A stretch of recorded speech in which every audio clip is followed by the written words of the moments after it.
আমি দীর্ঘ 12 বছর যাবৎ বিদেশে আছি। আর বাড়িতে এসে দেখি সম্পত্তি সৎ বোনের নামে উইল করেছে আমার বাবা। আমি বাবার উইল অনেকবার পড়েছি, কিন্তু সেটা পড়ে আমার রক্ত টকবক করে ফুটছে। 2 দিন আগে বাবা মারা যাওয়ায় হঠাৎ করে আমাকে লন্ডন থেকে দেশে ফিরতে হয়েছে। বাবার শেষকৃত্যের পর যখন তার উকিল আমাকে তা উড়িয়ে দিলেন, আমি সেটা পড়ার আগে লাল হয়ে গেলাম। আমি লন্ডনে পেট্রোল পাম্পে কাজ করতাম, যা বেতন পেতাম তা থেকে আমার খরচের জন্য কিছু টাকা রেখে বাকি টাকা দেশে বাবার কাছে পাঠিয়ে দিতাম। সারা জীবনের পুঁজি জমা করে আর গ্রামের কিছু জমি বিক্রি করে আমার বাবা শহরে একটা বাড়ি এবং কিছু দোকান কিনে নেন। গত 12 বছর ধরে আমি টাকা পাঠাচ্ছি। 17 বছর বয়সে লন্ডনে গিয়েছিলাম, আর এখন আমার বয়স 27 বছর। এরকম হঠাৎ বাবার মৃত্যুর খবর শুনে আমাকে তাড়াতাড়ি ফিরে আসতে হয়। তাই আমার চাকরিও চলে যায়, কারণ তারা আমাকে ছুটি দিতে রাজি ছিলেন না। আমার সাহস ছিল যে আমি যে টাকা বাড়িতে পাঠিয়েছি বাবা নিশ্চয়ই তা আমার জন্য গুছিয়ে রেখেছেন। তাই আমি বাড়ি গিয়ে কোনো ছোটখাটো কাজ করব। কিন্তু আমার বাবার উইল আমার হুঁশ উড়িয়ে দিয়েছে। উইলে লেখা ছিল যে লন্ডনে যাওয়ার জন্য তোমার টাকার প্রয়োজন ছিল, তাই আমি আমার জমির কিছু অংশ বিক্রি করে তোমার টাকার ব্যবস্থা করেছিলাম। তাই এখন এই বাড়ি এবং বাকি সম্পত্তির ওপর শুধুমাত্র রুমির অধিকার। যখন তুমি লন্ডনে গিয়েছিলেন তখনই তুমি তোমার ভাগ পেয়ে গেছ। এটা পরে আমার মাথা ঘুরতে লাগলো। অন্যদিকে আমার বোন, যে ছোটবেলা থেকেই মেন্টাল হসপিটালে চিকিৎসাধীন, আমার বাবা কিভাবে তাকে তার সম্পত্তি দিলেন? যাই হোক, এটা এমন কোনো বড় ব্যাপার হতো না। যদি সম্পত্তির একটি অংশ রুমির নামে থাকত, তাহলে আমি তাকে দিয়ে স্ট্যাম্প পেপারে সই করিয়ে সবকিছু আমার নামে করিয়ে নিতাম। কিন্তু বাবার বোকামির কোনো সীমা ছিল না। সাথে এটাও লিখে রেখেছিল যে রুমিকে যে বিয়ে করবে এবং না কখনো তাকে ডিভোর্স দেবে না, অন্য কোনো বিয়ে করবে, সেই বাবার সমস্ত সম্পত্তি পাবে। মানে আমার এতদিনের পরিশ্রম সব বাবা নষ্ট করে দিয়ে গেছেন। আমার হাতে একটা ফুটো পয়সা দিয়ে যাননি। যদিও বাবার সম্পত্তি এখন কোটিতে পৌঁছেছে, যা তিনি একসময় লাখে কিনেছিলেন। বাবার উইল পড়ে আমার খুব রাগ হলো। এর মানে কি, বাবা তার সম্পত্তি অপরিচিত কাউকে কিভাবে দিতে পারেন? যদি আমি রুমির বিয়ে কারো সাথে দিয়ে দিই তবু আমি কিছুই পাব না। এমনকি আমার তো নিজের বাবার বাড়িতে থাকার অনুমতি ছিল না। এই বাড়িতে এসে থাকতে পারবে যার বিয়ে রুমির সাথে হবে, এই অদ্ভুত উইলের সাথে একটা চিঠিও ছিল যা বাবা আমার নাম দিয়েছিলেন। কিন্তু আমি বাবার উপর এতটাই রেগেছিলাম যে আমি সবকিছু একটা ড্রয়ারে ফেলে দিয়েছিলাম। বাবার লেখা শেষ চিঠিটা পড়ার আমার ইচ্ছা ছিল না। আমি জানতাম আমাকে অনুরোধ করা হয়েছে যে রুমি পাগলি, তার সম্পত্তি দরকার, সম্পত্তির লোভে কেউ তাকে বিয়ে করে সারা জীবন দেখে রাখবে। তুমি ছেলে মানুষ, নিজের ব্যবস্থা নিজেই করে নিতে পারবে। বাবা নিশ্চয়ই চিঠিতে এরকমই কিছু লিখেছিলেন। তাই চিঠিটা পড়ার ইচ্ছা আমার মোটেও ছিল না। তাই আমি চিঠিটা ড্রয়ারে রেখে ড্রয়ার বন্ধ করে দিলাম। পরের দিন উকিল আমার কাছে এসে বললেন, আপনাকে এই বাড়ি খালি করতে হবে। আপনি কেবল রুমির উপস্থিতিতে এবং তার সম্মতি নিয়ে বাড়িতে থাকতে পারবেন। আমি রাগের সাথে বললাম, সে পাগল, সম্মতি জানানোর মতো বুদ্ধি তার নেই। আর আমি তার ভাই, এটা আমার বাবার বাড়ি। আমার কথা শুনে সে উকিল বললেন, উল্টা আপনার বাবাই করেছেন। আপনার কাছে আজ সন্ধ্যা পর্যন্ত সময় আছে, হয় রুমিকে এই বাড়িতে নিয়ে আসুন, নতুবা সন্ধ্যায় আপনাকে বাড়ি থেকে বের করে দিয়ে বাসায় তালা দিয়ে দেব। এই বলেই উকিল সেখান থেকে চলে গেলেন। আর আমার দেয়ালে মাথা ঠুকতে ইচ্ছে হচ্ছিল। রুমির বয়স 20 বছর, কিন্তু বুদ্ধি 10 বছরের শিশুর মতো। আর রাগ হলে এটা ওটা তুলে মারার অভ্যাস ছিল। আমি কিভাবে তাকে বাড়িতে আনতে পারি? সে তো আমার অনুপস্থিতিতে পাড়ার বাচ্চাদের জীবন কষ্টকর করে দিত। আমি ভিতরে ভিতরে খুব বিরক্ত ছিলাম, কিন্তু আমার বাবা আমার জন্য আর কোনো উপায় ছাড়েনি। আমি রুমিকে আনতে বিকেলে মেন্টাল হাসপাতালে গেলাম এবং ডাক্তারকে বললাম যে আমি রুমির ভাই এবং কে নিয়ে যেতে এসেছি। ডাক্তার প্রথমে রাজি হচ্ছিলেন না রুমিকে আমার সাথে পাঠাতে, বললেন রুমির বাবা রুমিকে এখানে ভর্তি করিয়েছেন। তার সম্মতি ছাড়া আমরা রুমিরকে আপনার সাথে পাঠাতে পারব না। আমি ডাক্তারকে বললাম, আমি রুমির ভাই, আর এখন আমার বাবা মারা গেছেন, তাই এখন থেকে নিয়ে যাওয়া আটকাতে পারবেন না। আমি আপনার বিরুদ্ধে কমপ্লেন করব। তখন ডাক্তার লাইনে এসে রুমিকে আমার সাথে পাঠাতে রাজি হলেন।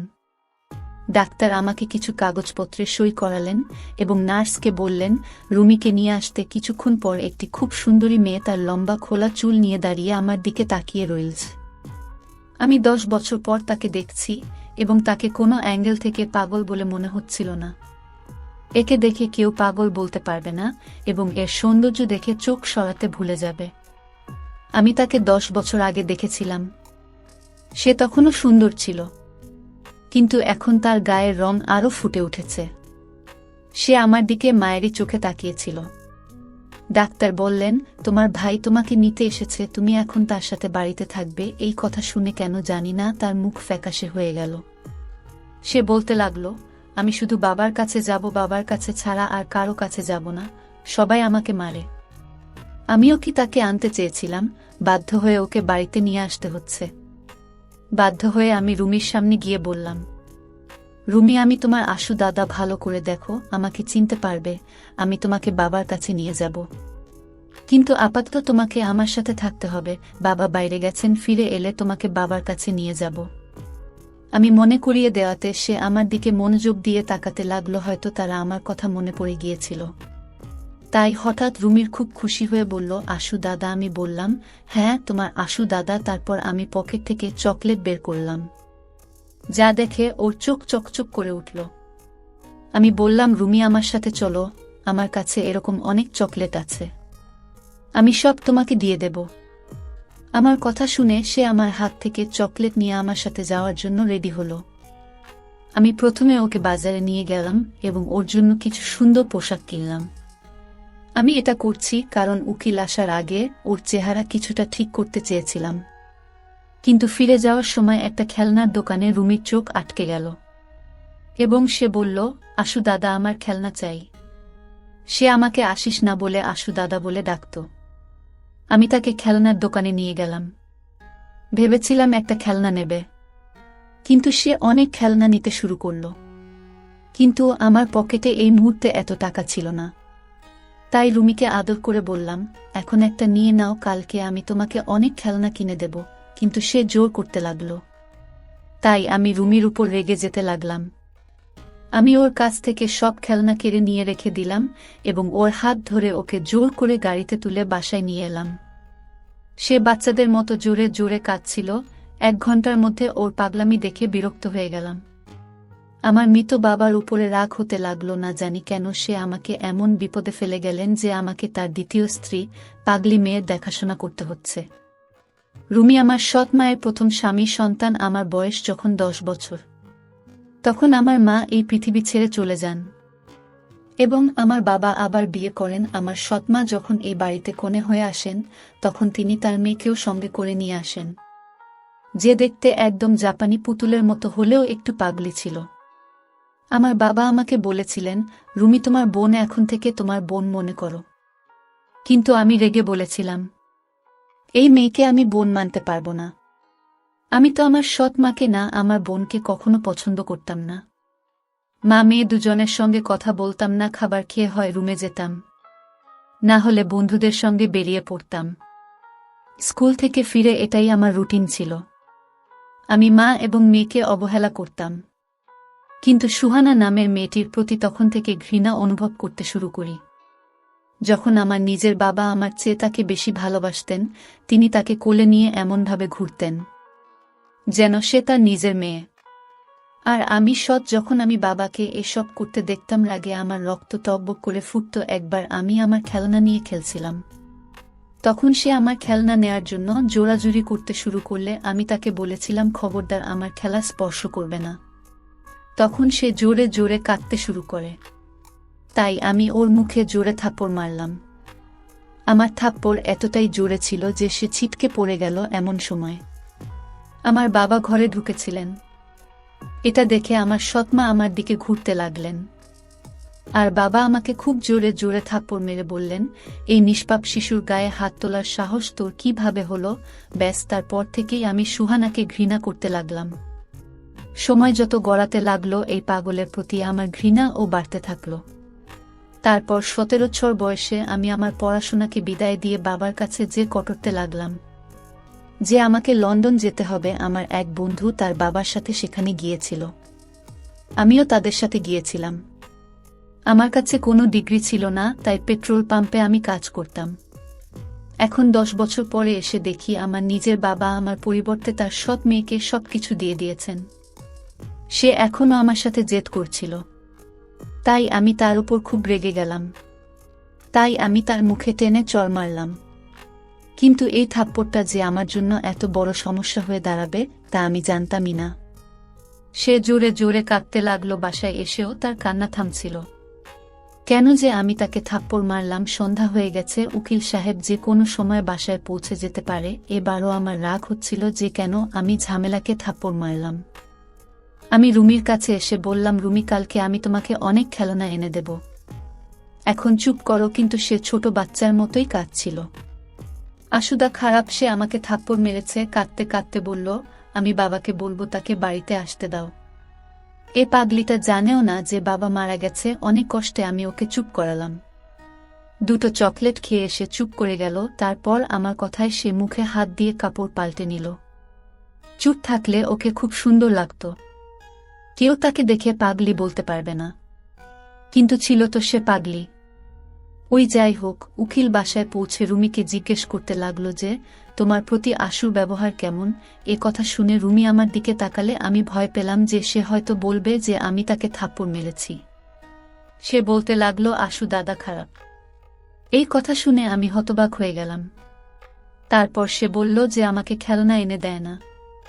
উকিল বললেন, আমি যদি তোমার দাদাকে টাকা দিই তাহলে সে তোমাকে অনেক খেলনা কিনে দেবে। এই বলে উকিল সাহেব আমাকে একটা চেক দিয়ে বললেন, তোমার বাবা যে দোকান কিনেছিলেন তার অর্ধেক ভাড়া রুমির চিকিৎসার জন্য খরচ করতেন, আর বাকি অর্ধেকটা তার ভবিষ্যতের জন্য ব্যাংকে জমা আছে। এখন সে বাড়িতে আছে, আর তুমি তার দেখভাল করছো, তাই তুমি এখন এটা রাখো। রুমির বিয়ের পর এই চেক ওর স্বামী পাবে। এটা শুনে আমি হতভম্ব হয়ে গেলাম। আমি তার কাছ থেকে সেই চেকটা নিয়ে দেখলাম। সেটা 80,000 টাকার চেক। রোজগার না করেও মাছটা আর আমি কাটা পারব। পরের দিন রুমির জন্য অনেক খেলনা নিয়ে এলাম। সে খুব খুশি হল। এভাবেই দিন কাটছিল, আর আমি ভাবছিলাম রুমির নামে ঝামেলা থেকে কিভাবে মুক্তি পাব। আমি চাইতাম রুমির নামে মেয়ের হাত থেকে রেহাই পাব, সাথে সমস্ত সম্পত্তি পাব। তারপর আমি আমার এক বিশ্বস্ত বন্ধুর সাথে কথা বললাম যে আমি এমন একটা বোকা ছেলে চাই যার সাথে আমি বোনের বিয়ে দিয়ে সমস্ত সম্পত্তি আমার নামে করে নিতে পারি। আমার কথা শুনে আমার বন্ধু বলল যে এরকম ছেলে খুঁজে পাওয়া খুব কঠিন। কোনো গরিব ছেলেকে লোভ দেখিয়ে রুমির সাথে বিয়ে দিলে সে যখন বুঝবে যে সে কোটি টাকার মালিক তখন তোকে বাড়ি থেকে বের করে দেবে। আমার বন্ধু ঠিকই বলেছিল। তখন আমার বন্ধু আরও বলল, দেখ আসিস, আমার একটা বুদ্ধি আছে। তুই যদি আমার কথায় রাজি হোস তাহলে সব সম্পত্তি তোর নামে চলে আসবে, আর তো কোনো কাজও করতে হবে না। আমি বললাম, ঠিক আছে, তোর আইডিয়াটা আমাকে বলো। তারপর আমার বন্ধু আমাকে যা বলল তা শুনে আমার রক্ত গরম হয়ে গেল। আমি রেখে তার কলার চেপে ধরে বললাম, তুই কিভাবে এসব ভাবতে পারিস? সে আমার বোন। সে আমার হাত থেকে তার গলা ছাড়িয়ে নিয়ে বলল, সে তো নিজের বোন না, তার বাবা মা অন্য, আর তোর বাবা মা অন্য, তারা দুজনে আলাদা। বাবা মায়ের সন্তান তো দুজনের মধ্যে কোনো রক্তের সম্পর্ক নেই। তুই তাকে বিয়ে করতে পারিস, আর এটাই একমাত্র উপায় যে তুই সবকিছুর মালিক হতে পারবি। কথা শুনে আমি চুপ হয়ে গেলাম। আমার বন্ধু ওখান থেকে চলে গেল, আর আমি চিন্তায় পড়ে গেলাম। কিন্তু যখন রুমিকে বিয়ের কথা ভাবি তখন আমার মন কেঁপে উঠত যে কিভাবে ওকে বিয়ে করব, এটা কোনোভাবেই সম্ভব না। কিন্তু এটাও ঠিক, আমি যার সাথে রুমির বিয়ে দিই না কেন সে কোটি টাকার সম্পত্তি দেখে আমাকে আমার নিজের বাড়ি থেকে বের করে দিত। পরের দিন আমি আমার বন্ধুকে বললাম, তুই ঠিকই বলেছিস, আমি উকিলের সাথে কথা বলেছি, সে আমার সুহানা সম্পর্কের কথা জানে। তাই সে বলছে ঠিক আছে, কিন্তু তোমার উইলের কথা মনে আছে তো? তুমি আর বিয়ে করতে পারবে না। রুমিকে ছাড়তেও পারো, সেক্ষেত্রে তোমার কাছ থেকে সবকিছু নিয়ে নেওয়া হবে। এটা সেই কাঁটা যেটা আমার গলায় আটকেই ছিল। আমি তো ভুলেই গিয়েছিলাম যে আমার বাবা আমার জন্য কি কাঁটা বিছিয়ে রেখেছেন। আপাতত আমাকে রুমিকে বিয়ে করতে হবে, যাতে আমি ভালো পরিমাণে টাকা পাই এবং তা দিয়ে নিজের ব্যবসা শুরু করতে পারি। একবার আমার ব্যবসা প্রতিষ্ঠিত হয়ে গেলে আর কোনো সমস্যা থাকবে না। বন্ধুরা, গল্পটি আজকে এখানে শেষ করছি। গল্পটির বাকি অংশ দেখার জন্য আমাদের চ্যানেলটি সাথেই থাকুন। আর হ্যাঁ, গল্পটি আপনাদের কাছে কেমন লেগেছে তা কমেন্ট করে জানাবেন। দেখা হচ্ছে নতুন ভিডিওতে, ততক্ষণ ভালো থাকুন।